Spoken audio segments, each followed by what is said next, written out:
Hey guys, Nash here, and today I'm going to give you a full guide on how to use attack planes in Battlefield 1. So before we go into the guide itself, I would just like to point out there is 3 different attack planes.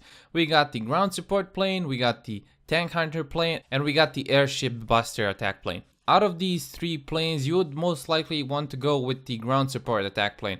And why I say this is because Tank Hunter and Airship Buster lack in certain areas. Yes, Tank Hunter is good against vehicles, but they do not spawn as much. And it takes quite some time to take down a vehicle due to the unprecision and the fall of projectile of that 37mm cannon. So it can be tricky to hit a moving vehicle.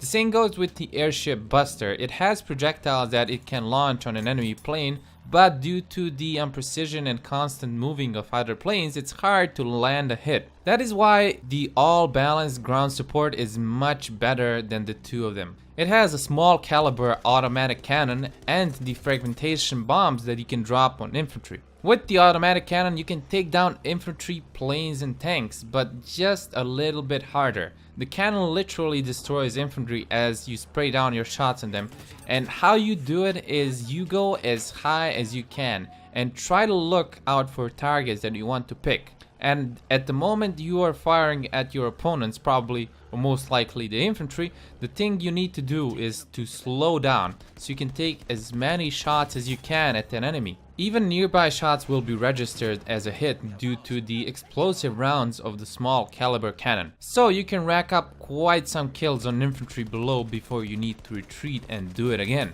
Also, using your turret skill flares is quite useful in the combination with taking down the infantry. Just use the flares while you're close to the enemies that you want to shoot down on the ground, and you will see markers bunched up in a circle where the flare is active on the ground, which marks up the infantry and tanks both, so you can take them down without any difficulty. Also, do not fly too low as it will make it to enemies' infantry and tanks an easy job to take you down. Especially tanks, it takes only one shot to take you down as an attack plane, and the enemy infantry can pack quite some shots on you and can damage your wing, which will make your life as an attack plane difficult. And you will have to repair eventually, so be careful when engaging in on low heights. Now you might want to ask yourselves, how do I deal with the AA guns? How do I dodge them?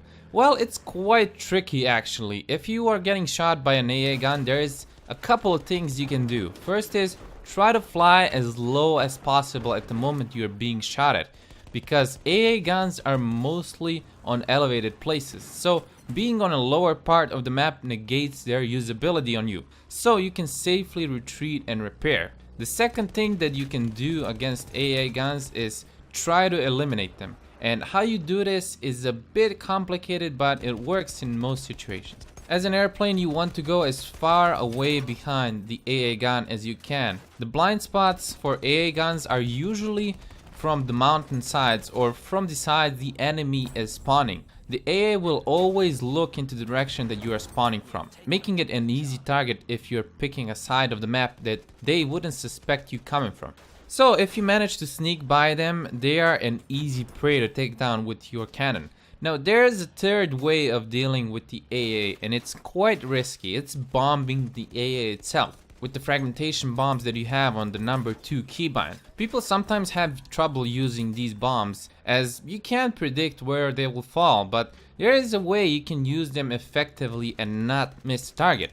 If you fly on a medium height from your target, always look on the tail of your plane. If you see an enemy below that is right behind your tail of the plane, wait 2 to 3 seconds maximum and drop your bombs. This is actually how you will in most situations hit your target and most likely kill it.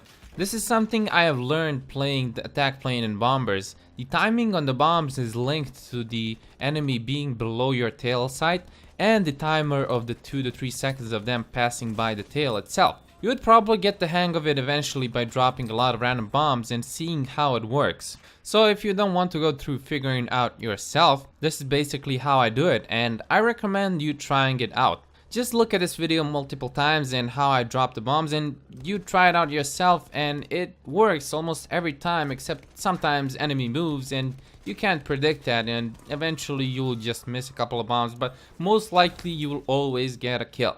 Now that we are done with the infantry and the AA, you might want to ask, well, how do you deal with other enemy planes? Well, dealing with enemy planes is probably the easiest thing. If you're fighting bombers, always be below their sights so the enemy's rear machine gun cannot shoot you down. So you would just have easier time taking it down. With the attack planes and fighters, just use your automatic cannon to shoot down. Always aim in front of them, as the cannon is a bit slower than the normal ammunition, but it deals quite some damage if you hit the planes. But how do you deal with planes if you're attacked? Well, there's actually a really neat trick that you can use to take down planes that are stalking you from behind. What you need to do is put the plane in a state where it's flying a bit upwards so you do not crash. Switch your seat to a machine gun in the back and quickly, while the enemy is taking a shot at you, shoot him down with the machine gun. Most people do not expect this to happen to them because they were not previously shot when they were taking pop shots at you. And this makes it quite a surprise for them. In most of the situations, you will survive the engagement unless the enemy plane decides to ram you like a coward, or you just had that bad luck where they shot off your wing and you're falling and unable to recover. Anyways, this is gonna be it for today, guys. I really hope you enjoyed the video. Drop a like if you did, it helps a lot. And don't forget to share the video if you want it, of course, and subscribe to the channel because I'll be making more Battlefield 1 videos. Don't forget to check out my other Battlefield videos and other game videos. Enjoy playing Battlefield 1 yourself, and I'll see you next time. Goodbye.